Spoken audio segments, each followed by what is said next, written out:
Eight steps to deal with workplace bullying. Hi there. Welcome back to my YouTube channel. This, of course, is Dr Nachi Sinha. And we're now doing the second video in the workplace bullying series. Now, in my previous video, if you haven't got a chance to see it yet, I've talked about workplace bullying and its term common signs. In today's video, we'll discuss the 8 steps to deal with workplace bullying. Now, what's important to understand is that, the idea that we can sort of brush off bullying or choose to ignore, bullying behavior, that's not really advisable, because it'll only make the bullying itself become severe and create more problems for you and also your colleagues. And frankly, your place of work completely. Hence, ignoring the bullies and not paying attention to them is off the table. Because, you don't deserve to be bullied, ridiculed, or disrespected by anyone. Well, that being said, let's start with today's video. The first step in dealing with workplace bullying is, number 1, speak up for yourself.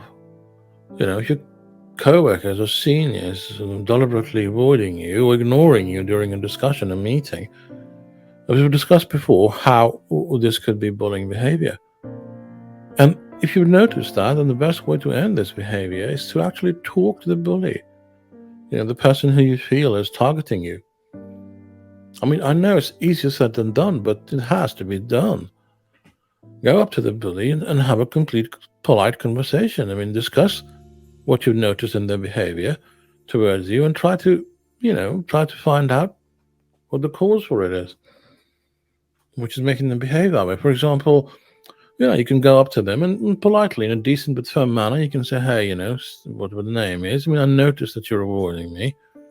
Is everything all right? Can we discuss the problems you are, or you're having with me, or you find that there is? Now, recognizing the bullying behavior and speaking up for yourself will sort of allow the mistreatment to be nipped in the bud, so to speak. More importantly, it'll also help you foster a positive relationship with your co-workers. For example, the chap might say, oh no, man, I'm sorry, that's not what I meant. Now, that's the best case scenario. But if they are indeed, behaving in that way on purpose, where the bullying is intentional and, and happening exactly in the way that you think it is, then it's significant that you did have that conversation, because it shows the intent. And number 1, number 2, now you know for sure. So moving on to the next step, establish clear boundaries. Establishing boundaries and communicating them to bullies is the best way to end bullying behavior. By doing that, what it does, it kind of alerts them, right? If you stand up for yourself and make it clear that you won't tolerate, nasty jokes, remarks, or aggressive behavior, so they will, if there's a possibility that they won't bother you, because they now know that you'll take action against them. Now, bullying is not just for fun. The main motive behind bullying is to intimidate, control, or manipulate, right? So when you clearly express what you won't tolerate and what action you will take, if the boundaries are not respected, then it sets a tone. Now, suppose a co-worker often targets you with their nasty and discriminatory jokes. In that case, let's say you approach them and say, hey, listen, what the name is? I'm not comfortable with you cracking jokes at my expense or ridiculing me. Please do not do that, or I might have to report you to the manager. Now, be firm about it, and if the bullying persists, don't hesitate to take action. The same action that you told the bully that you would. So you got to stand true to your words. Moving on to number 3. Understand the company's policy against bullying. Now, one of the best ways to deal with workplace bullying is to involve upper management. They should be made aware of the people creating a toxic workplace environment and hurting self-esteem and confidence of other employees. So before reporting the bullying behavior to your seniors, ensure that you understand the company's policy against bullying. Read the company's code of conduct employee handbook and other rules and regulations. Understand what behaviors the company considers bullying and what the reporting procedure is. So by doing your research, you're not only well informed, but you also know how to communicate your problems to the HR team. Next step, keep track of bullying behavior. So, if you're constantly and severely bullied at the workplace, it's important to involve your supervisor or manager to address the issues. So talk to them about the problems you're facing from the bully and how it's taking a toll on your confidence. Now also provide them with concrete proofs. So, upper management can take concrete action and measures for you. So keep track of the bullying behavior and note down every detail, as much as possible for you. For example, like day, date, time, and the incident itself. For example, if you received a threatening email, notes, and messages, save them in your record. Similarly, if a person, yells at you on a phone call or degrades you, keep a recording of the call. You can also note down the names of your colleagues who witnessed the bullying behavior. So when you have had enough evidence, it will make it easy for the supervisor to help you out. But what if the supervisor bullies you and undervalues your work? You can talk to the HR department in such a case, which is the next step that you can take to end workplace bullying. Step number 5, report the bullying behavior to human resources. Now, if your manager or supervisors are the one who are bothering you and mistreating you, don't be afraid to seek help from the human resources team. You can send them an email about your problem and attach the proof so they can look into the matter. You can also request them to meet you in person and clearly explain what's going on between you and the other party. In most cases, the human resources team investigates the matter and takes action to set an example for the rest of the employees. Now, if, however, the HR team doesn't take any action or favors the bully, or the team itself shows bullying behavior, then you are left with 2 choices. And one of them is to seek legal help.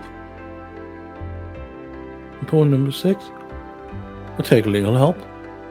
Now, if the HR team, also fails to help and protect you from workplace bullying, you can seek help from lawyers. Explain your situation and the steps you've taken against bullying behavior. The lawyer will let you know, what your available options for that situation are. However, this option can be costly, as you know. The lawyer will have the fees and, of course, the time and so on and so forth. So if you think involving an attorney and spending money in this is a bit too much, when it's not worth it, then you have the right to make that decision. And then realistically, after having explored all the previous options, you are left with only one option, which is number 7, exiting the company. I know how it seems like, but the point of the matter is that, working in an environment where you're disrespected, ill-treated, degraded, or constantly critiqued, despite performing your best, is not worth it. No, it just isn't. Your employment contract expects you to work for the company, for a pre-decided amount of money. It doesn't entitle your boss or colleagues to resort to bullying behavior towards you. If you're bullied and the human resources HR is not helping you out, it clearly signifies that it's a toxic environment. The culture of the company in which you're working is toxic. And the best action in this regard is to quit the company. Because staying in such an environment will have a negative impact on your personal life and mental peace. Something worth considering.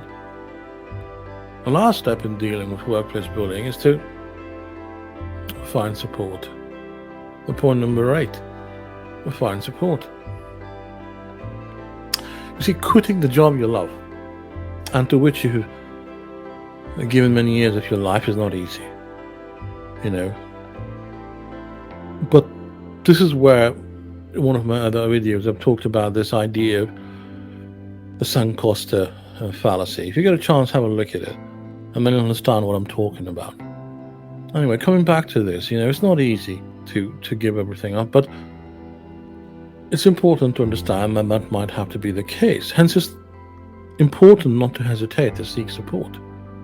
Talk to your partners, pals, family members, or friends, and express your feelings. And channeling out your feelings helps clear your mind and allows you to think more positively and clearly. You must inform your friends and those you know that you have resigned from your job, and that you're looking for a new job. They might connect you with the companies where you can utilize your skills and experience. And more importantly,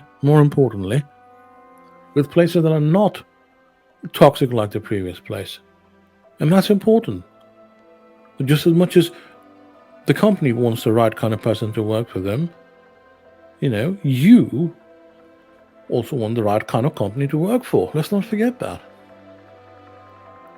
We're coming to the end of this video, and it's kind of important to sort of remind ourselves that we have looked at, different ways of dealing with the matter, and then these 8 steps will surely help you deal with workplace bullying and make your, work life free from mistreatment, guilt, and the constant mental turmoil and anguish that you're otherwise feeling.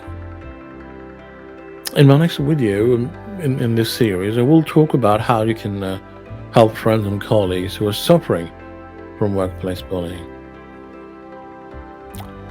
Well, thank you. Thank you for watching this, and don't forget, if you're struggling or you need help, reach out. Reach out and ask for help, because help is important and it does make a difference. So, take care. Thank you. Bye-bye, and see you next time.